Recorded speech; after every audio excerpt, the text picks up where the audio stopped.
سلامات دك عبيتي كمي وعيلكم كمي مسيخم كمي حاليكم كمي ياتكم بزلهم مساعد بزلهم عالم هزتات تግራይ هزتات ኤርትራ سلامتا يبلكم كم تلمدي كمي يرفيدكم كمي يوعلكم كمي لهم فتوت سلام كلكم هزتات تግራይ هزتات ኤርትራ عالم ملؤ زلكم سلامتا يبصحكم نكلكم ያው ኩነታት ናይ ቀርና አፍሪካ ናይ ትግራይ ናይ ኤርትራ ናይ ሱዳን ፖለቲካ ናይ ትዘዋ ከመይ ይኸደሎ حيز خان من تعيّم مع دياسبرا بتلي أمريكا بأوروبا زلوا وتم زول زلوا خوينات دخون تمثل لا يامو قرشين هاي دياسبرا خمين سر زولوا من يوم زياتون غير مقدنا لكم النابلنا خن هوكمينا توم حيزي عوض زول زلوا قرات نايت تجراي كلنا من كون يخون حواري تازم سلم تعيّم زول زلوا نميك تجراي ناول زعقر قر زلوا سوات تايسل زخون يوم مينا نحر حيزن احنا قارسنا نحر ست أنا خيرو تجراي زي السعر مخانو عالم زفلت التو جيجنا سراوي تجراي خبرة لني زي لكن 5 عام تجارينا عينا خندزي عام تجارينا عينا نمنت عينا نوكس نمنت عينا نكف أم ميديا ناول زغرعو سبات كاف جنرال تحدث ورد جميركا توم نهاتو محاور زنورو تجيجنا زخونه هزا ويان حرنا تجراي ما خلا كمتة وصاني وسيلو منجستنا بوتو زملسه سرز عاتق جيجنا ودبنا حوحات أفيا أيا تبتينا أيا وحد حرحيزي ندرك هنا لنا أيوتي ود درجي ناي درجاويان لأخا ترف مرف زياتهم تحاويسهم مستهم كحدامات تجارو انتاي $5 نتجراي انتاي خجوروا $5 نفلتينا تجراي قراريسهم شراريفهم كم ورد أيا تكون تجراي ونيلهم 4 كيلو خوينا مستزارونا كمن خدمات جنرال شيطان صادقان أما قال زلوا حيزي خصاريون تلو خمي مسلكم من قصة تقرأي سالاسان كلتن أم حاور نايجزياوي مدينجار زنورو نتقرأي كوني لهم بناي بلتسقنا قرشي أو وافيرهم نتقرأي كفرسوا محاورنا خوتسو هز تقرأي عدتها تقرأي بيتكرسان قسقيسان وسيان سعيمن زي ملا صار ساعات زوار دلو إني جنرال جبر ديلا بوليس كميشن تقرأي كوينم انتهي يقولون يرم انتهيناكم بتعمل يزقر مكم تجراي هذي خط يا خط دحينيا هو بتيجينا من قستنا أبوتو تمريس زل حيزي بتيجينا سراويتنا تاع معراريو جنا لو يوم كان حيزون أوشت محاور نايت تاع تجراي زي أتوم تعراريو مسكاب زوجو تجراي مل خط أي تخلن كده دحين تخلنيا بغنياتو 4 كيلو زلوا مسألة أي قسم قليعهم زكارسنا زلون أما قال خفيلهم زوافرو لأختون أي أبي أحمد زكايدون خنص لامن خنص رام خنكللنا زي قلصيو لومي ماني زقاواتر زلو ماني يقريت هذا حت زلو زي كونه خنري زلنا ماني ابوتو خوينو تغافيطو حيزون بدن بغيرو نتግራይ كنوصا خندحنا خاص اي مكرايلو دجنا خوين زلو خفلخ للو حليفهم زشطو عبيت درجات محاور زحازو حيزجين تاجزيه مساخلتهم صقعنا ولو شمقلنا دو عرقنا دو كلا يوم كم زيجر من انفورميشن هاي انفورميشن مندي بعلكم عندكم نسأل انفورميشن نحلفكم صريخهم هاكم صقع تولنا نوانا اكتيفيست كمن ميك تግራይ عوض دبلناكم حيزو يتاغودكم مثل زوصانايا كلا خمزي هذا كلا خمزي جوار مقدفو وحيزما بحق نداني ردكم ديو ما نم زخونه نبار تقادا لا يخون نايت مالت تقادا لا يخون ناي لوم تقادا لا لعل تግራይ يله كنا خبرت لنا جغاننا كنا خبرت لنا مرحتنا ما نم زخونه اكال جن لعل تግራይ كم دليوت زعندرلا اوقيعيه تግራይ باخلاك متحوحات 39 كافتم روان 5 وساني ጠንካራ ውሳኔ ወሲኖም መንግስትና አቦቱ መስመለስዎ ቤት ምክር ናይ ትግራይ ናቦቱ መስመለስዎ እቲ ሰራዊትና ካት ጅግና ዝኾነ ማራራሕ ሰራዊት እውን ተኣኪቡ بزيك جبر دلان حد خراخور نهاتون كلهم تقبلوا معهم فوساني ناي مأخلاك متحوعات جبر دلان جنا وخصم معانت الشط قبلوا تقاوم موعي فوساني ناي مأخلاك متحوعات أين قبلان يلو كافتن عسر سلسة عن وطر شوعتين أين قبلان يلو قال بقال ميديا وسي تزارب زعفر زلو حيزي ناي سلا محاور نمر حي نيرو حيزي انت أجير الصنحي انت هاي سلا زخون ايو ناي حوحات ريفورم تقبر اللوا النابلي عميدي هات وطي بقز تزاربنا وشتي بإنجليزنا الناس حافين اب دياسبرا السودة سندات تاي سلا زخون ايو مواصل ناي تقراي ناي سلا محاور نحكوينكا سلا نحك مرحوينكا سلا نحك سرحوينكا سرح خات سرح مشترات ناي هزو خان ناي سراويت كان ጓሕጉሓ ንጸላእ እናሸጥካ ናይ ውልቀ ረብሓታት ትርኢ ተኾይንካ ግን ክትድቆስ ጥራይ ዘይኮነስ ብሕጊ እውን ክትሕነቕ ማለት እዩ ብሕጊ ትግራይ እንታይ ማለት እዩ እዚኡ ኦነርስ ይበሃል ብዝማዕበለ ሃገራት ኣብ ከምዚያ ስልጣን ተዋሂብኩም ናይቲ ህዝቢ ክብሪ ሕድር ናይቲ ስዋዕ ተኽቢርኩም ስራሕኩም ዘይትሰርሑ ሕጊ ናይ ትግራይ ኣርክባትኩም ኣላ እዚኣቶም ተዋፊሮም ሓራ መሬት ዝኸዱ ንሕና ኢና ምፂናዮም ባዕልና ከምዚ እናበልኩም ነቶም ዩቱበራት ፌስቡከራት ቲክቶከራት ትዛረብዎ ዝነበርኩም እውንማ ንፈልጦ ኢና ባዕልና ኢና ሰዲድናዮም ባዕልና ኢና መሊስናዮም እናበልኩም ተዛረብኩም ውሽጣ ውሽጢ ብስልኪ ሰባት ዘውጋዕኩም ንፈልጦም ኢና እንታይ ከም ዝበልኩም ስመን ከም ዘውጋዕኩም ባይዘወይ ፍሉጥ እዩ ከምዚ እንዳ ኣጋጣሚ ክነስታውሰኩም ይደሊ በብመዓልቱ ሆቴል ዝሓዙ ሓደ ንግዲ ዘንቀሳቀሱ ሰባት ምስቲ ናይ ፀጥታ ስላይ ማሕበራትና ርክክብ እናገበሩ ትግራይ ንክትጠፍእ ትግራይ ንክትዳኸም ትግራይ ንክትፈርስ ዝኸድዎ ዝፀንሑ ከይድታት ሒዙ እውን ገልገሊኦም ይሰርሕዎ ኣለዉ ለማዓንቲ ተሰርሐ ጉደለ መቐለ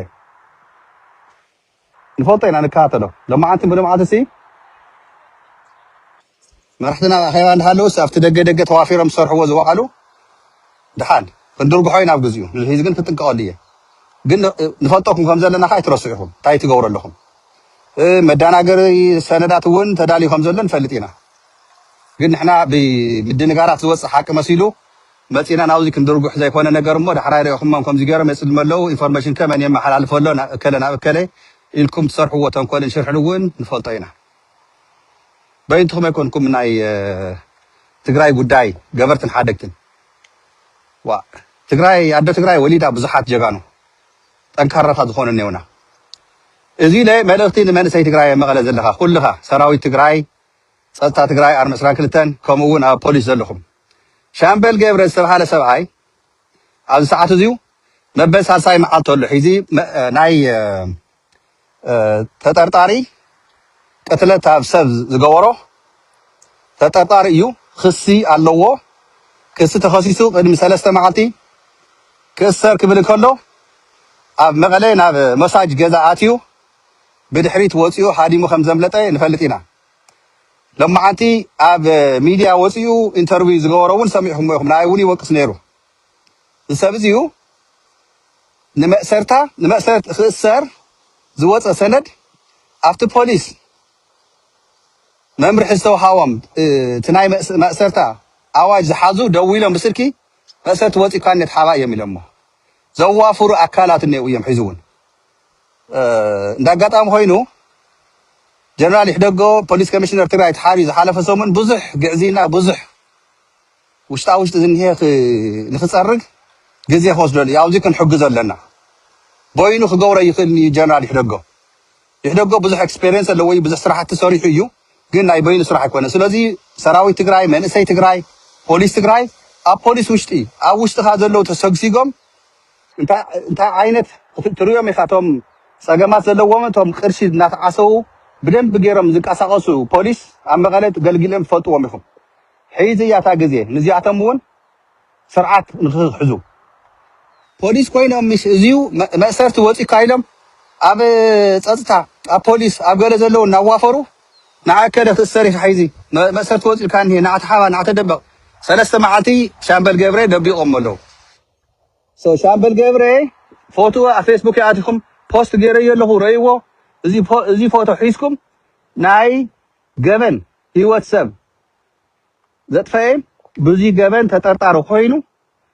ክሲ ቀሪብዎን እዩ ኣብ መቐለ ማእሰርቲ እውን ብፍርዲ ቤት ወፂዎን እዩ ሰብ እዚ በቃ ሓፋሽ ፍለጦ ተዓጊስና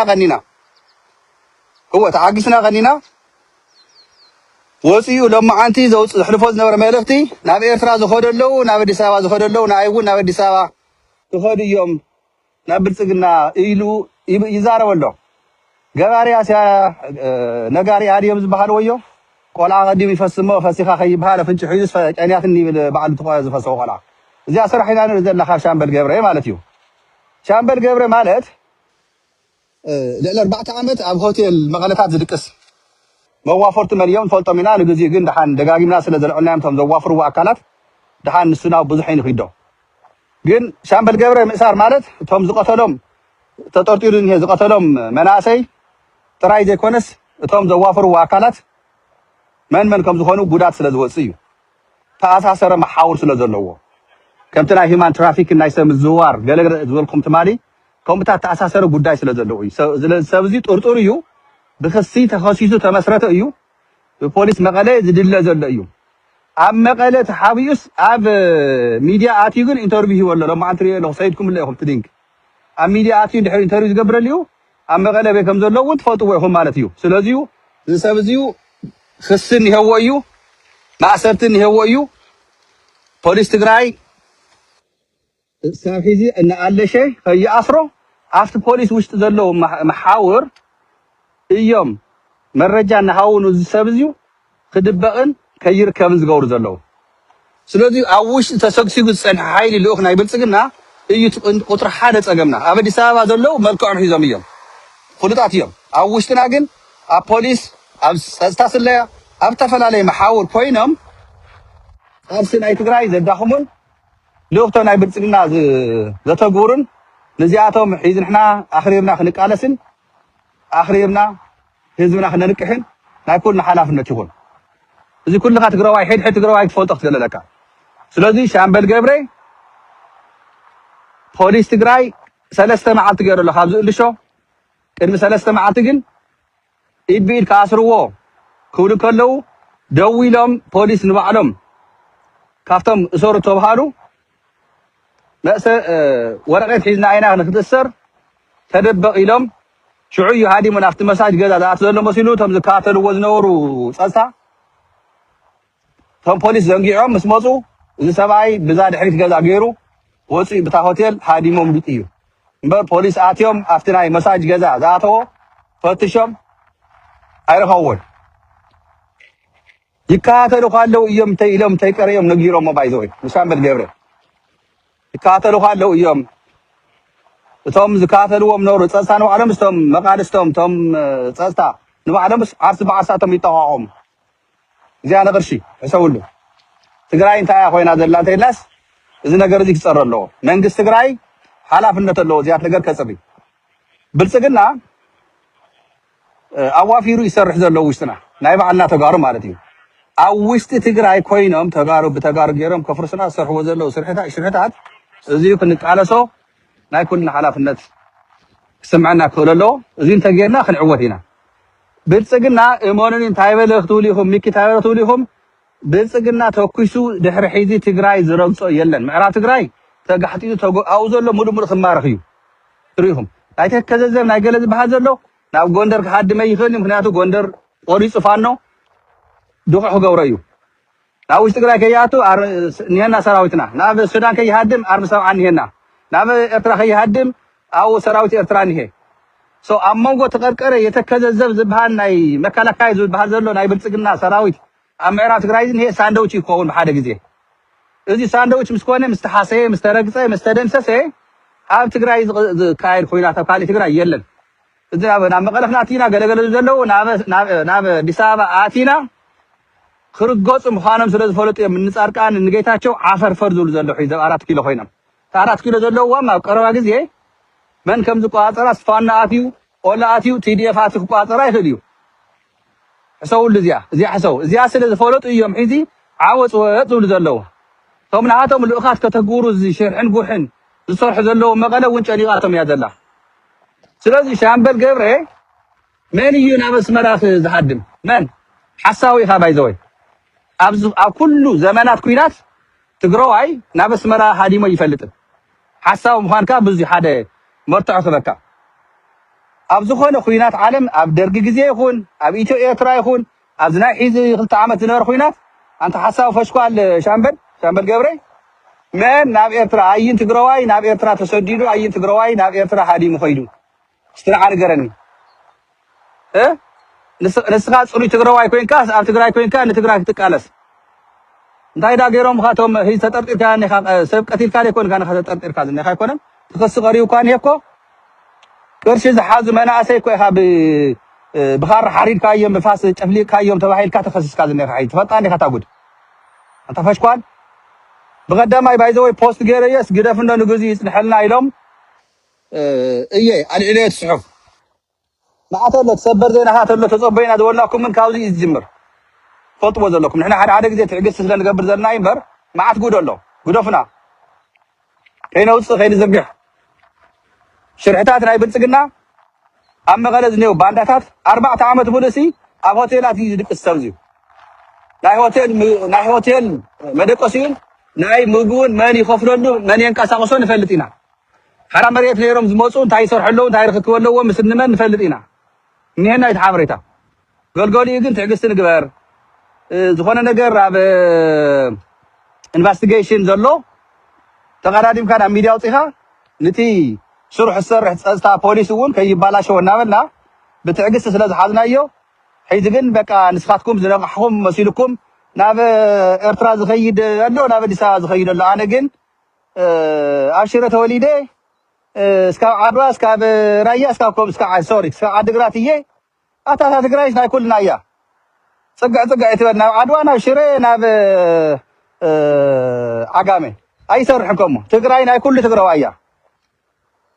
ኣብ ሑመራ ተወለድ ኣብ ራማ ተወለድ ኣብ ሽረ ተወለድ ኣብ ሰለኸ ተወለድ ኣብ ኣክሱም ተወለድ ኣብ ዓድዋ ተወለድ ኣብ እንትጮ ተወለድ ኣብ ዛላምበሳ ተወለድ ኣብ ዓዲግራት ተወለድ ኣብ ዓብይ ዓዲ ተንቤን ተወለድ ኣብ ሳምረ ተወለድ ኣብ መኾኒ ማይጨው ተወለድ ኣብ አላማጣ ተወለድ ኣብ ቆቦ ተወለድ እዚ መሪየትና እዩ እስካብ በተማ ዮሐንስ መሪየትና እዩ ንብለካ ኣለና ሻምበል ገብረ ንመሪኻ ሽጉድ ሒዝን ስኻ መሪ ናብ ኤርትራ ዝኸይድ ንገረና እስቲ እከለከለ ናብ ኤርትራ ኸድዮም ኢታ ንገረና ፈሽኳላት ስለ ዝኾንኩም ግን ንስኻትኩም ምን ከማኻት መሰለ መናእሰይ ኣብ ዕፅዋን ክባን እናተቃለሱ እንዳሃለው ኣብ ዕፅዋን ክባን ናይ ብልጽግና ልኡኻት እዮም ኢልካ ዘኸስተልካዮም ደቂ ዓዲግራት ንፈልጥ ኢና ሒዚ ብዙይ ወንጀል ክስኻ ባይዘው ተመስሪቱካ ዘለው ፍሉጥ እንዲዩ ግን ሽርሕን ጉርሕን ፈሊጥና የና ናይ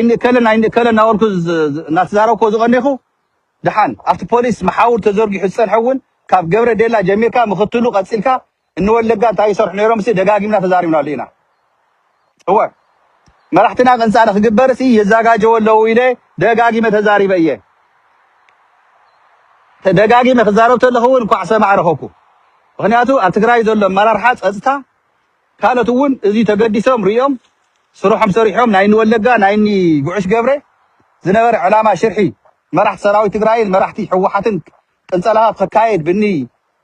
ጀነራል ታደሰ ወረደ ዝምራሕ ዝነበረ ግዕዚና ኣብ ግዝያዊ ምድንጋር ተፈሺሉ መጨረሹ እዚ ነገር እዚ ተፈሺሉ ክንዲ ግዛዕ ዝኸውን 50 ዓመት ጀነራል እየ ዝበለ ማህተም ዝሓዘ ኩሉ ነገር ዝሓዘ ናይ ገዛ እስረኛ ኮይኑ ዘሎ ጀነራል ታደሰ ወረደ እንታይ ስለ ዝኾነ እዩ ውሕልን ዝኾነ መሪሕነት ስለ ዘሎ ትግራይ እወ ናይ ገዛ እስር ኮይኑ ቀሪ ኣሎ ዓጀውቱ ተቐይሮም ሰይንቃሳቀስ ናይ ገዛ እስር ኮይኑ ቀሪ ዘሎ ጀነራል ታደሰ ወረደ ካብ ብጾቱ ካብቲ ናብ ስልጣን ዘምፀው ውድብ ሕወሓት ካብቲ ህዝቢ ትግራይ ሸተት ኢሉ ምስ ወረደ ኩርኩር ናይ ብልጽግና ልኡኽ ናይ ብልጽግና ይሐሸኒ ካብ ናይ ህዝበይ ምስ በለ እንታይ ኮይኑ መጨረሹ ናይ ገዛ እስረኛ ተዲኩም ሚኪን ተዓፈረ ጻድቃን ተዓፈረ ወለ ጊዮርጊስ ተዓፈረ ለተንጨን ተዓፈረት ከመሆነ ለሁሉ ትግራይና ትግራይ ካትቀድም ዘለካ ህዝቢ ትግራይ ለባም እዩ መስተውዓል እዩ ሸተት ኢልካ ናብ ጸላቲ እንተ ትጸጊዕካ ግን መጨረሹ ታውድቀት ተጋጥም እንታያ ታይጫ ወይ ናይ ብልጽግና ለኮይንካ 4 ኪሎ ኢኻ ወይ ካነየ ኣብ መቐለ ኮይንካ ናይ ገዛ እስረኛ ክትኸውን ናይ ስልጣንካ ዋላ ንምንታይ ባዕሉ ደብረጽዮን ዘይኸውን ማንም ዝኾነ ኣካልሲ ልዕሊ ሕጊ ትግራይ ኣይኾንን ገብረዴላ ዝመርሖ ዝነበረ ፖሊስ ትግራይ ሕጊ ስርዓትን ናይ ትግራይ ከይትግበር ኮነ ኢሉ ሰግሲግዎም ዝነበረ ፖሊስ ናይ ብልጽግና ቅርሺ እናኹለሰይ ፀጥታ ትግራይ ተበቲኑ ህዝቢ ትግራይ ራዕዲ ፈጢሩ ፈሪሑ ፈራሕ ዘይኮነ ህዝቢ ግን ጨኒቕዎ ስቃይ መከራን ፀርፂሩ ንሕወሓት ክፀልእ ንሕወሓት ክቃወም ዝተኸየደ ከይዲ ሽርሒ ናይ ብልጽግና ናይ ፖሊስ ሲስተም ናይ ትግራይ ምስ ፌደራል ኣራኺቡ ዘጋጣጠመ ገብረ ዴላ ሒዝታይ ኮይኑ ኣሎ መጨረሹ ተፀሪጉ ወፂኡ ኣሎ ካብቶም 32 ሓደ ንሱ እዩ ሒዚ ግን በቃ ናብ መፈተይ ከኣቱ እየ ኣብ ዓደ ኮይኑ ክቃለስ እየ እናበለ ውሽጣ ስልጣን ክወሃቦ ይሰርሕ ኣሎ ክምደብ እውን ኢሎም ኣለዉ መድብዎ ፅዋሕርጎም ከየዋርደና ፈሊሱ እዚኦም ወዲ እዚኦም ንምንታይ እዮም አንጻር ትግራይ ዝኸዱ ዘለው ተይላ ደካማታት ስለዝኾኑ ሰነፋት ስለዝኾኑ ዝኹሉ ጅግና ህዝቢ ሒዝካ ኣብ ከምዚ ዓይነት ውድቀትን ስንፍናን ክትርከብ ኣይግበአካን ነገር ግን ንኸውዲ ዝሓስብን ንዓዱ ዝሓስብን ፈሊና እንተሪእናዮ ቶም ንዓዶም ዝሓስቡ ዘለው ክቅፅሉ ቶም ንኸውዶም ዝሓስቡ ዘለው ግን ፀግዖም ክሕዙ ሓላፍነት ናይ መንግስቲ ትግራይ ናብ ቦትኡ ንምምፃእ እውን እዚ እዩ ቤት ምክሪ ሓደሽቲ ሕግታት ከውፅእ ሓላፍነት ኣለዎ እዚ ከዓ ክትግበር ኣለዎ እዚ ንክትግበር ሓቢርና ክንሰርሕ ኣለና ኣብ ዳያስፖራ ትግራይ ኮይኖም ሒዚ ውጥም ዝብሉ ዘለው ከም እንጭዋ ካብኳና ድሞላ ደይላ እናበለ ተማዓዱ ከማ ዝኾነ ኣለውና ነጊርና ኩሚና እዚኦም እውን ንመነመን እዮም ስለዚ ውድብና ሕወሓት ጠንኪሩ በዓል ናይ ባዕሉ ገምጋማት የካይድ ኣሎ ካሊእ ጉዳያት እውን ይስርሕ ኣለፍቲ ባይታ መንግስትና ናብ ቦትኡ መፅኡ ስሩሕ ይሰርሕ ኣሎ ፅቡቅ ስራሕ ይስርሕ ኣሎ ብመንግስቲ ትግራይ ብልፅግና ናብ ሰራዊት ትግራይ ዝትኩሳ ጥይት ክስሕና ምዃኑ ግን ሕድ ትግራዋይ ዓለም ሙሉእ ዘለኻ ከም እንዳጋጣሚ ከስታወሰኩም ይደሊ ከምዚ እንዳጋጣሚ ናብ ትግራይ ትትኮስ ጥይት ድሕሪ ሒዚ ናይ መጨረሻ ናይ ብልፅግና ሞቱ እያ ናይ ብልፅግና ደገፍቲ ብልፅግና ዝበልፀጉ ተጋሩ ናይ መጨረሻ ህይወቶም ተብቅዐላ ሰዓት እያ እዚኣ ስለ ዝኾነት ኣብ ኣዲስ ኣበባ ኮይኖም እቶም እተፈትሑ ክላባት ዝበሎም ጀነራል ታደሰ ወረደ ሓቂ እዩ እዚኦም ተብ ኣዲስ ኣበባ ኮይኖም ዝነውሑ ዘለው ባንዳታት ናይ ተወለድቲ ትግራይ ብትግርኛ እዚኦም እዮም እቶም ክላባት ተፈቲሖም ሒዚ ዝነውሑ ዘለው ብዓረብኛ ኣከልብ በንባሕ ወጀመል ማሺ ይበሃል ተኸልቢ ይነብሕ ታጊመል ትቕፅል ጉዕዛኣ ስራሕና ንቕፅል ንሕና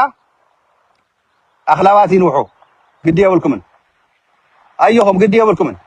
እወ ሕወሓት ወይ ድማ ቲፒኤልኤፍ ናይ ትግራይ መሓውር ናይ ቀርኒ ኣፍሪካ መሓውር ብዲፕሎማሲ ብወታደራዊ ኣፍልጦ ብኢኮኖሚ ዓቕሚ እዚ ኩሉ ዝመርሐትን ዓቕሚ ዘለዋን ውድብና እያ ውድብና ከዓ ንድግፍ ኣብ ጎኒ ውድብና ንስለፍ መንግስትና ሒዚ ናብ ቦትኡ መፅኡ ኣሎ መንግስትና ደጊፍና ሰራዊትና ደጊፍና ንሕና ንምነዮ ንሰርሖን ሃገረ ትግራይ እዩ ንፃድቃን ዝምነይዎ ሃገረ ኢትዮጵያ እዩ አንተም ሃገረ ኢትዮጵያ ትብሉ ዘለኹም ተጋሩ ገደልኩም እተው ስኻትኩም ፀላእትና ኢኹም ንሕና ግን ደለይቲ ህዝቢ ትግራይ ደለይቲ ፍትሒ ደለይቲ ሰላም ሃገረ ትግራይ ኢና ድሕሪ ሒዚ ኣብ ኢትዮጵያ ተጎንቢሕና ኣብ ኢትዮጵያ ደኒና ኣብ ኢትዮጵያ ተረጊፅና እንቕፅለሉ ጉዳይ ስለ ዘየለ ናብ ኤርትራ ዝኸይድ ትግራዋይ የለን ትግራዋይ ኮይኑ ምስ ኤርትራ ብሰላም ብንግዲ ብኻሊእ ነገር ተዘይኮይኑ ትግራዋይ እዩ ኣብ ዓዱ እዩ ዝነብር ዓዱ እዩ ዝዕቢ ኢኮኖሚ እዩ ዘመሓይሸው ዓዱ ስለዚ ናይ ሻምበል ገብረ መልእኽቲ ናብ ኣስመራ ዝኸደለው ናብ ኣዲስ ኣበባ ዝኸደለው ዝበሃል ሽርሒ ፕሮፓጋንዳ ንፈልጦ ኢና ተረዲእኩም ንፈልጦ ኢና እዚ መን እዮም ንመን እዮም ዝሰርሕሉ ዘለው እዚ ናይ መልእኻት እዮም እዚ ሰብኣይ እዚ ሻምበል ገብረ ዝበሃል ክነግረኩም ሬኮርድ ኣሎ እዩ ኣነ ባዕለይ እውን ዝረኽብዎ ዝሰማዕኽዎ ልፍዓተይ ክእሰር እንከሎ መርከብ ዘደናገሮ ኣብቲ ሬኮርድ እውን ኣሎ እዩ እዚ ሰብኣይ እዚዩ ነቲ ጅግና ጀነራል ምግበይ ከፅልም ዘሕለፎ መልእኽቲ እቲ መልእኽቲ ዘሕልፎ ዝነበረ ሬኮርድ ተታሒዙ እዩ ክትፈልጥዎ ዘለኩም ኣብ ግዚኡ ከዓ ነየት ሬኮርድ ስውን ክነስምዐኩም ኢና ግዲ የብልኩምን ብገበን ተጠርጢሩ ሒዙ ተኸይሱ ስለ ዘሎ ንግዚኡ ሒዝናዮ ክንዕገስ ኢና እዚ ሰብ እዚ ግን ንጀነራል ምግበይ ኣያቶላ ኢልኩም ኣፅልምዎ ኣብ ማሕበረ ሚድያ ከምዚ ኢልኩም ወፊርኩም ከምዚ ግበሩ እናበለ ዝሃቦ መምርሒ ንመጀመርታ ተኣሰረሉ ልፍዓተይ ዝብለኩም ዘለኹ ኣነ ኣብ መቐለ እናሃለኹ ኣብ ጥሪ ግዜ ማለት ይብለኩም ኣለኹ ኣብ ጥሪ ዝገበሮ ነገራት እንዲሄ ይትረከብ ልፍዓተይ ኣነ ብሽረ እናሃለኹ ተኣሲሩ ብሽረ ምስ ዝመፁ ቆልዑ ነይሮም ሰለስተ ቆልዑ ካሜራ ሒዞም እንታይ ከም ዝነበሩ ኣነ ፍታ ባይታ ነይረ እየ ልፍዓተይ ተኣሰረላ መዓልትስ ኣብኣ እየ ነይረ እቶም ምስ ዝመፁ ምስ ልፍዓተይ ዝመፁ ቆልዑ መን ይልኢኽዎም እንታይ ነይሩ ዕላሞም እውን ይፈልጣ እየ ልፍዓተይ ምስ ወፀ እውን ታሽጉጥካ ክነርክበካ ኢሎ እሞ በቃ ፈሪሑ ካብ ሽረ ንዓድዋ ሓሊፉ ኣብ ሸዊት ሆቴል ዓድዋ ሓዲሩ ንፅባሒታ ለይቲ ንጎ መቐለ ኣትዩ ቅድሚ ምእሳሩ ግን እንሻምበል ገብረ ከመይ ገይሮም ምስ መን እናሰርሑ ከም ዘዳናገርዎ ከም ዘጋገይዎ ምስ ኣብርሃም በላይ ከመይ ገይሮም ከም ዘራኸብዎ ንፈልጦም ኢና እቲ ጉዳይ ሒዚ ንህብ ትግራይ ይወዳእ እሞ እሱ ምስ ተወደት ሙሉእ ሰበር ዜና እውን እቲ ንእሽተይ ናይ ሰበር ዜና ርብዒ ነጊረኩም ኣለኹ ሒዚ ጉዳይ ናይ ንሻምበል ገብረ እዚ ሽርሕን ጉርሕን ፈሊጥናዮ ኣለና ናብ ኤርትራ ዝሃድም ትግራዋይ ግን የለን ኣብ ትግራይ ኮይኑ መትከላውያን ኮይኑ ዝቃለስ ምስ ኤርትራ ምስ ሱዳን ምስ ጎረባብቲ ሃገራትን ክልላትን ሰላም ዝደሊ ሰላም ንኽንነብር ዝመርሕ መራሒ ዘለና እምበር ናብ ኣስመራ ዝሃድም የብልና ናብ ኣዲስ ኣበባ ዝሃድሙ ግን ኣለዉ ሒዚ ግን ደቂ 50 ዓመት ኮይና ተሰዲድና ኣዲስ ኣበባ ስደት ኮይናትና ንመቐለን ዓድና ክንምለስ ኢና ይብለ ኣሎ ጌታቸው ጻድቃን ወዲ 80 ኣነ ወዲ 50 60 ጥረስጋ በሊዕናሲ መኒና ኣብ ኣዲስ ኣበባ ስለዚ መቐለ ተሕሸና ዓድና ክንምለስ ይብለና ኣሎ ጌታቸው ቃል ብቃል በዓል ነገረኩም ኣለዉ ዕድመ ያ ወዲ 50 ኢልን ባዕሉ ንጻድቃን ወዲ 73 ኢልና ኣሎ ሰይ ግድሰና ናይ ዓለም ዕድምን ባዕሎም እዩ ተረፈ ግን ቃልስና ይተጋሩ ጠንኪሩ ከመይ ይኸይድ ከም ዘሎ ትሪእዎ ኣለኹም ኢኹም ስለዚ ጥንካሬ ቃልሲ ተቃሊስናዮ መፂና ዘለና ሒዙ ንቕፅል ኣለና እዚኦም መሓውሮም ተወጢሱ ኣብ ሰዓት እዚዩ ተሳዒሮምሉ ዘለው ሰዓት ግን ስለ ዝዕገርገሩ ኣራዊት ኣብ ርእሱ ተወዒኻዮ እዩ ዝዓርፍ ጭሩ ስለ ዝቆረፅካዮ ከውዲ ስለ ዝወቕኻዮ ይዓርፍን ርእሱ ሒዚ ግን ቶም ቀንዲ ባንዳታት ርእሶም ስለ ዝውቅዑ ዘለው ዕገርጊሮም ዘግ ኢሎም ስለ ዝወድቁ ቃልስና ይቐፅል ኣብ ትግራይ ውሽጥና ተሰግሲጎም መኸተና ከባላሹ ዝሰርሑ ዘለው ኣካላት ግን መንግስቲ ትግራይ ልቢ ገይሩ